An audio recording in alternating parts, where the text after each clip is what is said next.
do versículo 11.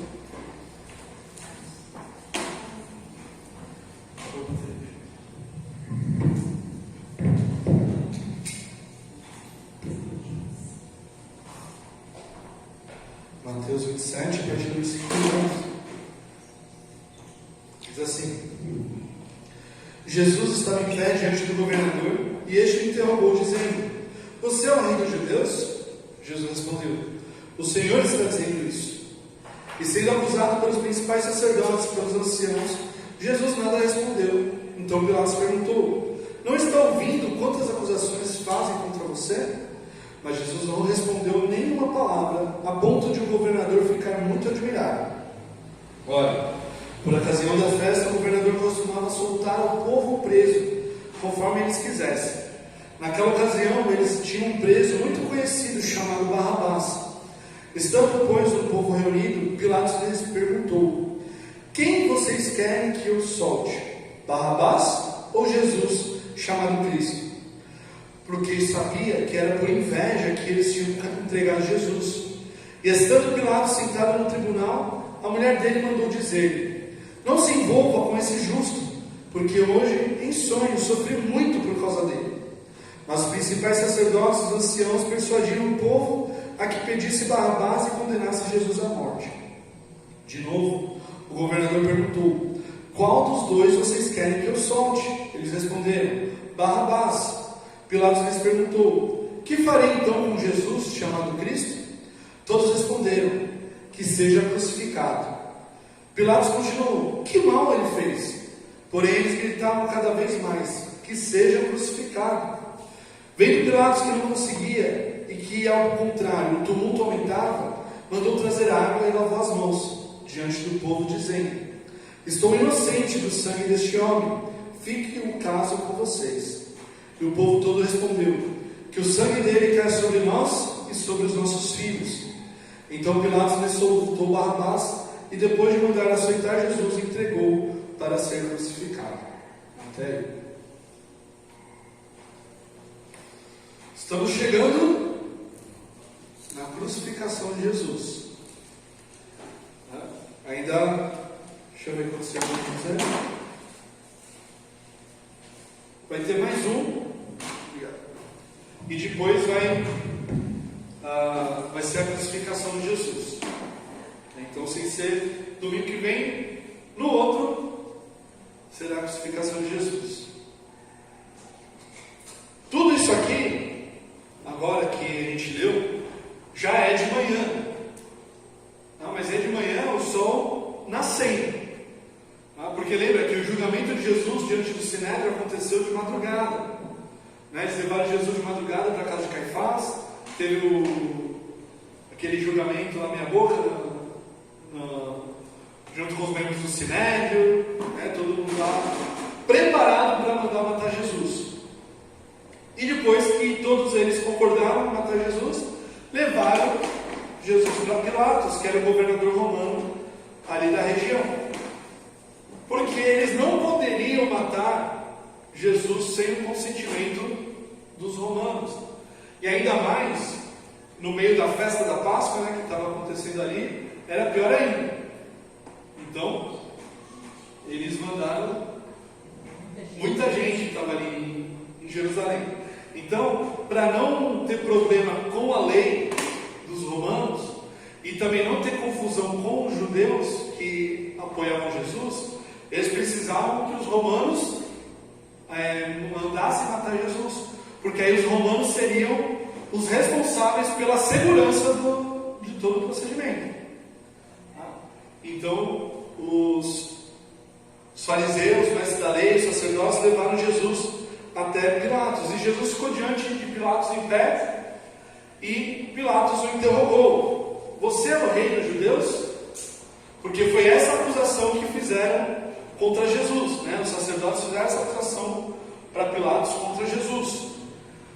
E aqui a gente tem que entender também que a acusação, ela precisa ser uma acusação punível com a morte para os romanos.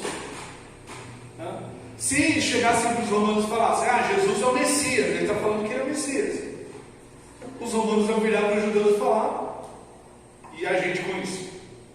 E o Kiko? Não tem nada a ver com isso. O problema é de vocês, vocês se viram. Tá?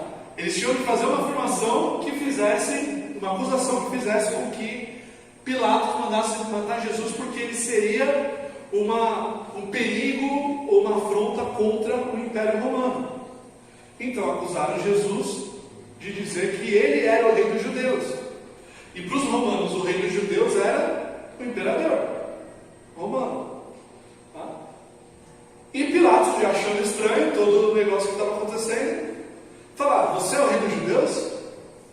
E a resposta de Jesus é igual à resposta que ele dá para Judas. Lembra? Jesus, sou eu que vou te trair? Você que está dizendo.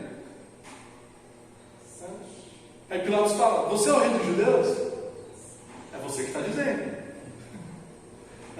Lá no outro evangelho fala assim, Jesus, a resposta de Jesus mais completa é você que está dizendo ou outros estão falando por você? Tudo, você que está dizendo. E aí, como Jesus não falava nada, os sacerdotes começaram a acusá-lo de várias coisas, ainda mais. Não só de ser o rei dos judeus, mas de levantar, tentar fazer uma rebelião em Israel contra os romanos. Todo tipo de acusação que os romanos aceitariam como prova de que Jesus era digno de morte, eles fizeram. E Pilatos, ouvindo tudo aquilo, falou: você não está ouvindo quantas acusações estão fazendo contra você? E a resposta de Jesus foi: silêncio. E aqui a gente tem que entender também a importância desse silêncio por dois motivos. Primeiro, para se cumprir as escrituras, como ovelha muda diante dos seus pescadores, não abriu a boca. E segunda coisa, para os romanos, quando o acusado ficava em silêncio, é porque ele consentia com as acusações. Já ouviu a expressão quem cala consente? Então, se o acusado está lá no tribunal romano, ele não fala nada, não se defende, é porque ele está concordando com as acusações. Mas Pilatos não era burro. Ele não era um governador sem experiência. Ele sabia, aqui mais para frente vai falar que ele sabia que as acusações que eram feitas contra Jesus é porque inveja. Jesus estava traindo as multidões para suas pregações, para os seus ensinos, e os mestres da lei, os fariseus, os outros sacerdotes não tinham esse tanto de seguidores, não tinham a fama de Jesus. Inveja. Por que esse cara que nunca estudou em lugar nenhum tem mais seguidor do que eu? Por que as multidões vão atrás dele e a gente prega aqui todo sábado na sinagoga, a gente está ensinando no templo e tal, e não vem ninguém? Eles tinham inveja de Jesus. Os romanos tinham o costume de soltar alguns presos. Aqui no próximo versículo fala que era costume dos romanos soltarem um preso durante a festa da Páscoa. Isso não era só uma questão ali da região. Em vários locais do Império Romano isso acontecia. Em algumas festas, alguns lugares assim, eles faziam isso para acalmar a população, para falar que eles não eram tão maus assim, dar aquele migué.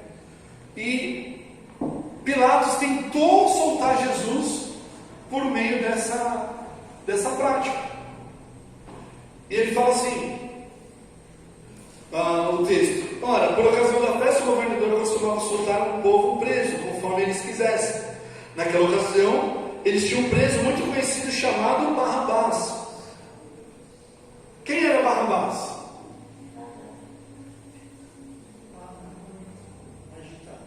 Um ladrão, um agitador, dependendo da sua tradução, vai vir o ladrão, o agitador. Né? Aqui a ideia está mais para agitador do que ladrão. Né? Ele seria um líder de rebelião, tá? Contra os romanos. Né? Talvez fizesse parte do grupo dos Zelotes, né? Ou de algum outro grupo político revolucionário ali de Israel. E ali o texto continua falando que Pilatos olha para Jesus, né? Estando depois do povo reunido, Pilatos perguntou: quem vocês querem que eu solte? Barrabás ou Jesus, chamado Cristo? Pode ser que alguma Bíblia de vocês aí, alguma tradução, né, traga junto com Barrabás o nome Jesus. Jesus Barrabás. Isso foi uma tradição da igreja posteriormente. Alguns manuscritos contêm isso, né, falando que o nome de Barrabás era Jesus Barrabás. Por isso que ele fala aqui no texto: quem vocês querem que eu sou? Jesus, Barrabás ou Jesus chamado Cristo? Porque seria, vocês querem que eu solte Jesus o Barrabás ou Jesus o chamado Cristo? Não é 100% de certeza, não dá para ter certeza se era Jesus o nome de Barrabás também, mas seria muito interessante se fosse, né? Também porque Barrabás significa filho do pai. Parece uma redundância, né? Filho do pai. E Jesus significa o quê? Não, Jesus. Jesus significa o Senhor é a salvação. Então, o nome dele seria o Senhor é a salvação, o Filho do Pai. Quem que é a salvação? O Filho do Pai.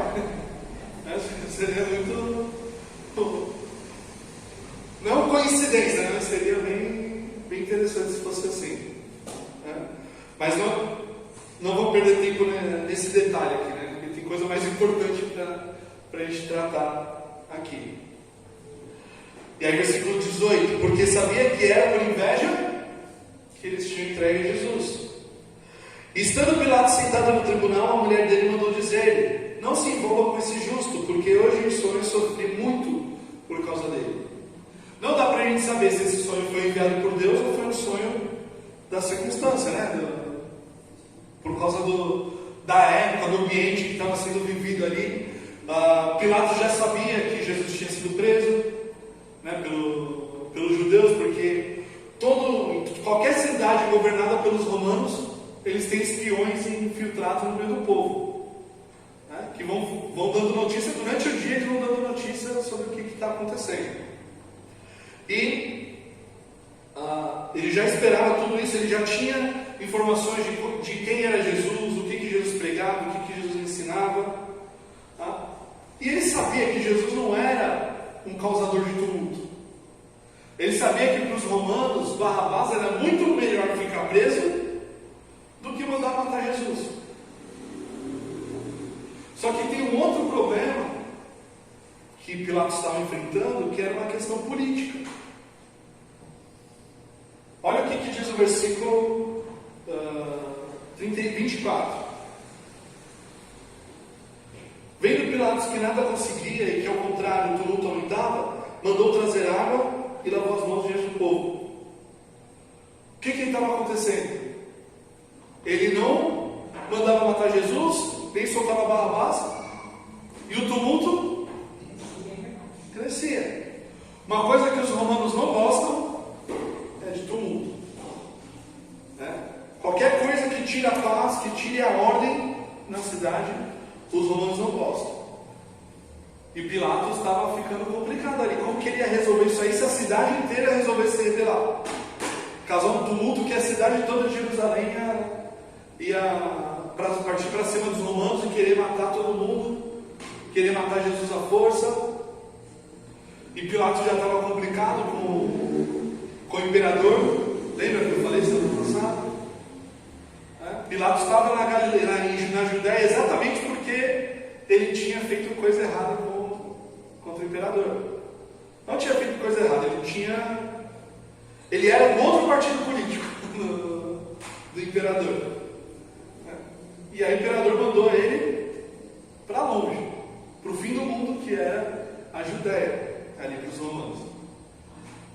Mas os principais sacerdotes, né, antes disso, então o sonho da mulher de Pilatos, não dá para saber o que foi que causou. Mas Pilatos não se deixou influenciar pelo sonho dela. Ele já estava tentando livrar Jesus da morte, mas ele não conseguiu fazer isso. Versículo 20. Mas os principais sacerdotes e os anciãos persuadiram o povo a que pedisse Barrabás e condenasse Jesus à morte. Olha o perigo da influência da liderança. Os líderes judeus, sacerdotes, fariseus, saduceus, mestres da lei, todos se reuniram para condenar Jesus, e todos estavam fazendo pressão para que a multidão ali também condenasse a Jesus. A liderança tem uma força bem forte, sobre as pessoas. E eles usaram dessa força para matar Jesus, para conseguirem o que queriam. De novo o governador perguntou: qual dos dois vocês querem que eu solte? Eles responderam: Barrabás. É Barrabás que a gente quer que você solte. Pilatos lhe perguntou: que farei então com Jesus chamado Cristo? Todos responderam: que seja crucificado. A gente falou sobre isso na quinta-feira, né? Texto de Deuteronômio. Maldito todo aquele que é pendurado em madeira. E a forma de crucificação, de morte preferida dos romanos era a crucificação. A crucificação já era uma forma antiga de matar, de tortura e morte. Só que os romanos, eles aperfeiçoaram isso. Antigamente era uma morte mais rápida. Só que os romanos eram cruéis quando eram para matar com crucificação. Então eles desenvolveram técnicas para fazer que a crucificação durasse dias, não horas. E a pessoa ficasse sofrendo ali durante dias até que morresse. E a crucificação é uma morte por asfixia. Não é por sangue, que é hemorragia, né? Não é por hemorragia, porque quando fura a pele com a mão e a perna com o prego ocupa o lugar do está saindo sangue. Só que conforme a pessoa está pendurada, ela tem que ficar em pé para respirar. Se ela deixa o corpo cair, o braço levanta, comprime as costelas, as costas e comprime o pulmão. Aí não consegue respirar. Aí ele tem que levantar, só que ele vai levantar onde? Com o pé que está pregado na cruz. Então é uma dor inimaginável nos pés para levantar, mas também é uma dor inimaginável para tentar respirar, se você não ficar de pé. E aí ele fica horas e horas fazendo isso, dias e dias, né, de acordo com os romanos. E eles eram tão cruéis que, para prolongar ainda mais, eles davam água para quem está crucificado, porque aí não morria desidratado, e aí durava mais. Quando o povo está gritando crucifica, eles sabem exatamente o que eles estão pedindo. Eles querem que Jesus sofra. Eles querem que Jesus experimente o pior tipo de morte que tinha na época. E Pilatos pergunta de novo: que mal ele fez? Porque vocês estão pedindo uma morte que é digna dos piores assassinos. E nenhuma acusação que vocês fizeram contra ele é digna disso. Porque Pilatos tinha as informações de quem Jesus era. Pilatos estava percebendo que existia inveja, que existia uma incoerência ali no pedido deles. Porém, eles gritavam cada vez mais: crucifica, crucifica. E você imagina que nem tem no estádio de futebol o pessoal gritando hino, né? Gritando as mesmas palavras juntos, que tem aquele eco, que tem aquela força da multidão. Imagina essa multidão gritando crucifica contra Jesus.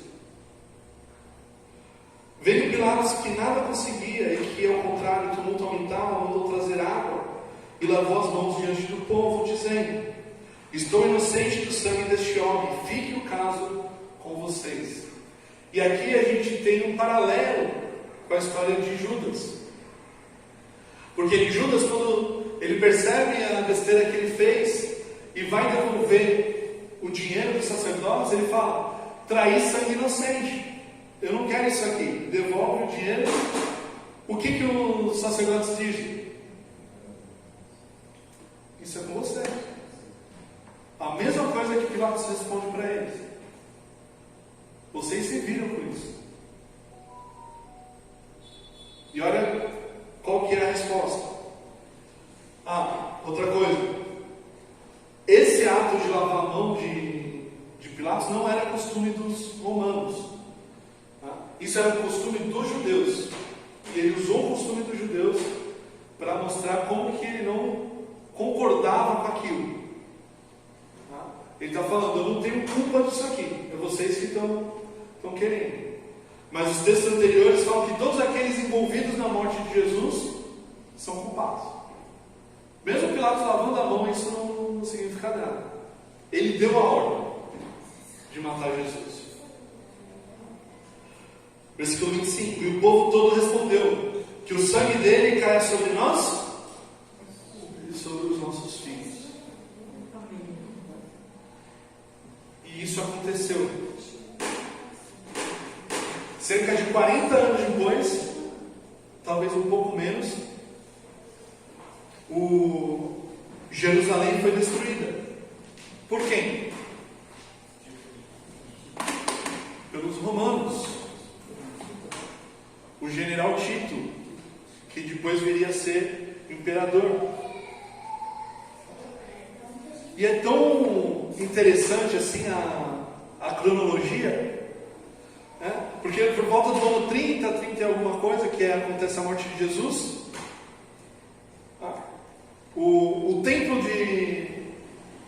o segundo templo, né, que estava gigantesco, super bem construído, que Herodes mandou restaurar. Aí Herodes morreu, mas os que o sucederam continuaram a reforma. O templo só foi terminar a sua reforma 4 anos antes da destruição de Jerusalém. Quando terminou a reforma, fala: agora estamos bem, está tudo em paz, tal. Aí tem a rebelião lá em Jerusalém, os romanos vêm, está com fogo em tudo. E aí se cumpre essa palavra do povo, dos sacerdotes, de toda a liderança: que o sangue dele cai sobre nós e os nossos filhos. Eles não faziam ideia do que eles estavam fazendo, do que eles estavam falando, porque eles estavam pedindo a morte do próprio Deus. Veio para o que era os seus, e os seus não receberam. Mas a todos que o receberam, deu-lhes o poder de serem feitos filhos de Deus, a saber, os que creem no seu nome. Eles não creram no nome do Senhor Jesus. E a consequência disso foi o sangue de Jesus, que foi derramado na cruz. A culpa daquele sangue caiu sobre eles e sobre seus filhos. Quanto tempo até os judeus voltarem para Jerusalém? Quase 2000 anos. E ainda Jerusalém é disputada. até hoje, não é de um nem de outro. Tem parte dos judeus, tem parte lá da Palestina. Está dividido. E ali,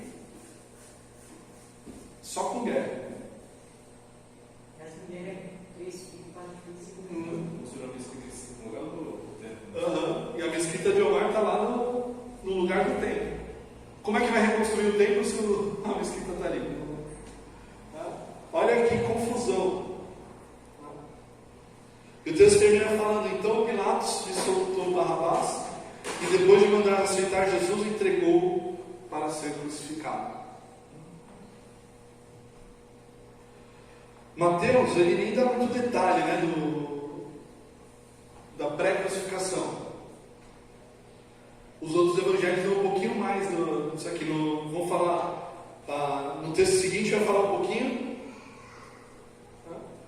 mas Mateus ele é mais direto nessa parte. Entregaram Jesus, ele entregou Jesus para ser açoitado e para ser depois crucificado. Lembrando que esses açoites são aqueles que eu falei na MD, com um chicote cheio de pedaço de osso, de chumbo, que rasgava a pele, rasgava a carne, causava hemorragia, causava uma dor que a maioria das pessoas morria antes de terminar as chibatadas. E Jesus ainda depois foi levado para a cruz. Por causa de quem? Por causa de mim e de você. Pelos nossos pecados ele passou por tudo isso. Pelos nossos pecados ele foi mudo. A gente viu nas passagens anteriores ele falando para Pedro: Pedro, você não sabe que eu posso clamar ao meu Pai, ele pode enviar 12 legiões de anjos para me ajudar? Como se ele precisasse de ajuda, Mas foi por amor a você e a mim que ele se entregou, passou por tudo isso. E por isso nós estamos aqui essa noite, amém? Para louvar o nosso Salvador por tudo isso que ele fez. Por isso a gente celebrou a ceia semana passada, e por isso a gente continua se reunindo para louvar e glorificar o nome dele. Essa mensagem de salvação deve estar nos nossos lábios todos os dias, louvando, glorificando, anunciando, até que ele venha, como foi a última campanha de missões, anunciando que só Jesus é a solução. Não existe outro caminho, não existe outro nome no céu e na terra que importa que sejamos salvos. Ele não fez isso por acaso, ele não fez isso porque ele foi obrigado, mas ele fez isso porque ele quis, por amor a nós. Amém? Amém. Vamos cantar mais uma música antes da gente terminar?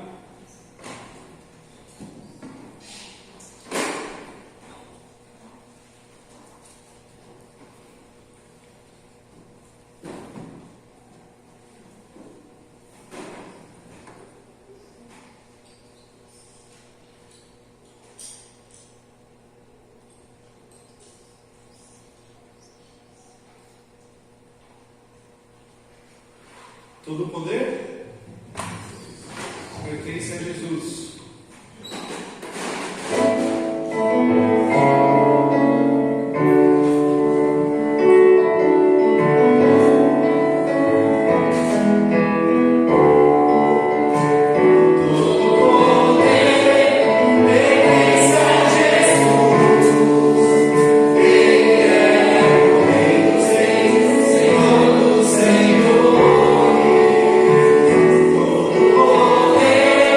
Senhor.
Mas nós te louvamos, te glorificamos e te agradecemos, porque é mesmo assim o Senhor nos amou.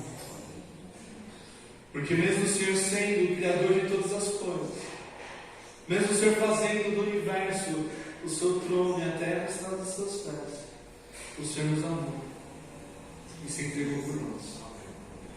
Louvado seja o teu nome de geração em geração para todo sempre. Que a tua igreja, Deus, que se reúne nesse lugar, continue a se desenvolver, a crescer em sabedoria e graça diante de ti e anunciar o teu evangelho a todo momento, para que o Senhor seja sempre glorificado. E que a graça do Senhor Jesus, o amor de Deus, o nosso eterno Pai, que enviou o seu Filho para morrer no nosso lugar, e a compaixão do Espírito Santo, que habita em nós, esteja com todos nós e todo o povo de Deus espalhado por toda a face da terra. Amém. Amém. Glória a Deus.